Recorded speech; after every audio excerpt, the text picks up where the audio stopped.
DBC নিউজের সংবাদ প্রচারের মাত্র ৪ দিন পর সন্ধান মিলেছে বরিশালের নদীর পাড় থেকে উদ্ধার হওয়া নবজাতকের পরিবারের।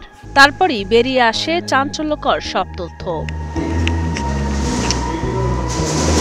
নবজাতকের বাবা গণেশ শ্যাম জানান, জন্মের সময় শিশুটির শারীরিক বেশ কিছু ত্রুটি থাকায় চিকিৎসা বাবদ ৩ থেকে ৫ লাখ টাকা প্রয়োজন পড়ে। তবে ব্যয়বহুল এই অর্থ তার কাছে না থাকায় একজনের কাছে নিজের সন্তানকে দত্তক দেন তিনি। তারপরই তিনি ডিবিসি নিউজে প্রচারিত সংবাদ দেখে জানতে পারেন তার সন্তানের ব্যাপারে। বাচ্চাটা আমরা রেখে যাইনি, আমরা একজনকে দত্তক দিছি।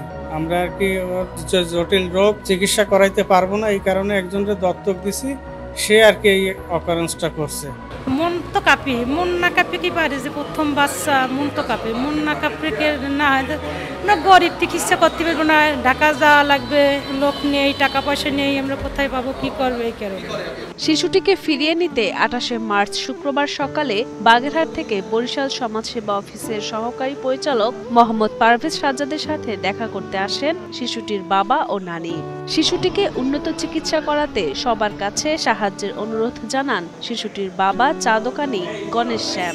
আমরা নিয়ে বাঁচাইতে পারবো না, যদি অন্য কোনো জায়গাতে বাচ্চা যাইতে পারে, এইটাই আমাদের চাওয়া ছিল যে অন্যভাবে অন্য কেউ নিয়ে চিকিৎসা করে যদি বাঁচাইতে পারে আমাদের সন্তান, আমরা তার মাইরে ফেলতে পারবো না। আমি দেশবাসীর কাছে সহায়তা চাচ্ছি। আমার তো বাচ্চার চিকিৎসা করানোর আমার সামর্থ্য নাই, আপনারা আমাকে একটু সাহায্য সহযোগিতা করুন যাতে আমি বাচ্চাটাকে সুন্দরভাবে সুস্থ করতে পারি। উল্লেখ্য, গত ২২ মার্চ দিবাগত রাতে বরিশাল নগরীর ৩০ গোডাউন সিঙ্গারা পয়েন্ট এলাকার একটি ভবনের পেছনের ঝোপ থেকে শিশুটিকে উদ্ধার করেন পারভিন নামের জনৈকা এক নারী। উদ্ধার করে বরিশাল শেরেবাংলা মেডিকেল কলেজ হাসপাতালে নিয়ে যান তিনি।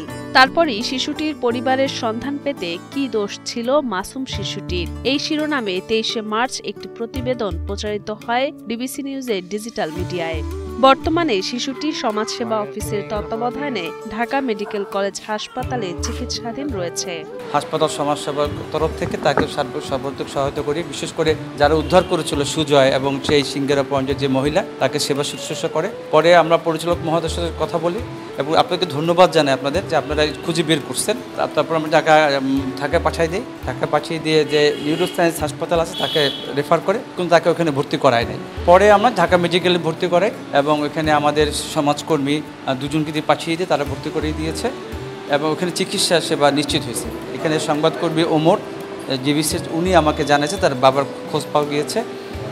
খোঁজ পাওয়ার পর আজকে তার শিশুটির বাবা চলে আসে এবং আমরা ডাক্তার মুখলেসুর রহমান ক্লিনিকে এসে তার সত্যতা খুঁজে পেয়েছে এবং সেই তার প্রকৃত বাবা। আমাদের সমাজ কল্যাণের যে সাজ্জাদ ভাই আছে বরিশালে, ওনারা দায়িত্ব নিয়ে সব কিছু করেন এবং আজকে তোর বাবাকে পাওয়া গেছে, ওর বাবার কাছে আমরা আজকে হস্তান্তর করে দিচ্ছি।